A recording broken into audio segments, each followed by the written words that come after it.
चलिए आगे बढ़ते। एक और खबर आपको बता दें कि भारत पाकिस्तान में तनाव कम होने से ग्लोबल ब्रोकरेज फर्म सीएलएसए ने भारत को लेकर एक रिपोर्ट जारी की है।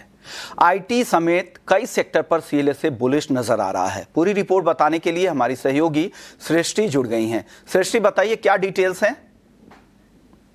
जी हाँ, सीएलएसए अपनी इंडिया स्ट्रैटेजी के साथ आया है, जहां पर खास तौर से उनको आईटी स्पेस बेहद पसंद आ रहा है। सबसे पहले उनकी इंडिया स्ट्रैटेजी पे बात करते हैं तो सीएलएसए का मानना है कि जो इंडो पाकिस्तान की टेंशंस थी उनको दरकिनारे कर अब इंडियन मार्केट्स जो है थोड़ा सा रिस्पाइट ज़रूर ले रहा है। वो अभी फिलहाल टेंशंस को नहीं देखते हुए आगे के आउटलुक पर फोकस ज़रूर कर रहा है। साथ ही साथ जो यूएस और चाइना की ट्रेड डील अनाउंस हुई है उससे एक चीज़ ज़रूर होगी कि शायद इंडिया की जो अट्रैक्टिवनेस है वो कम होती हुई दिखे, क्योंकि देखिए अभी तक जो भी ट्रेड की चिंताएं थी ग्लोबल इन्वेस्टर्स के लिए इंडिया एक हाइडिंग प्लेस यानी छुपने की जगह जो है साबित हुआ था, और इसके चलते जो इन्फ्लोज आए थे one of the best performing markets भी साबित हुआ था इंडिया।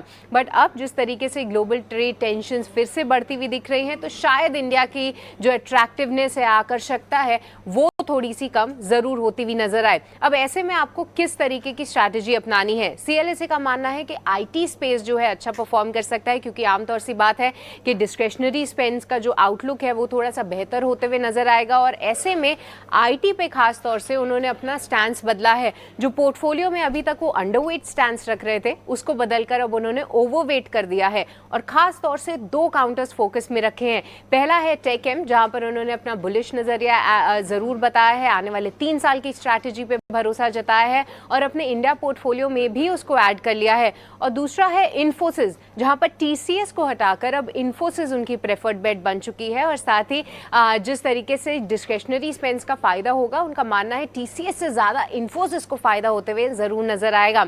ना ही सिर्फ आईटी, इसके अलावा staples, utility, real estate, banks और एनर्जी, ये सेक्टर्स हैं जो सीएलएसए को पसंद आ रहे हैं। और साथ ही साथ इंडस्ट्रियल्स, मेटल्स, हेल्थ केयर और डिस्क्रिशनरी, ये कुछ ऐसे खेमे जरूर हैं जो कि सीएलएसए को फिलहाल अभी इतने पसंद नहीं है। पर साथ ही साथ आईटी पर खास तौर से ध्यान रखिए, जहां पर सीएलएसए का पॉजिटिव नजरिया जरूर है। शुक्रिया सृष्टि, ये पूरी डिटेल्स, पूरी रिपोर्ट के बारे में बताने के लिए कि क्या उसकी बड़ी बातें हैं। तो सीएलएसए जो मेजर सेक्टर है जिसमें banking, real estate, energy, staples, utility, इन सेक्टर पर सीएलएसए ज़्यादा बुलिश है। चलिए वक्त है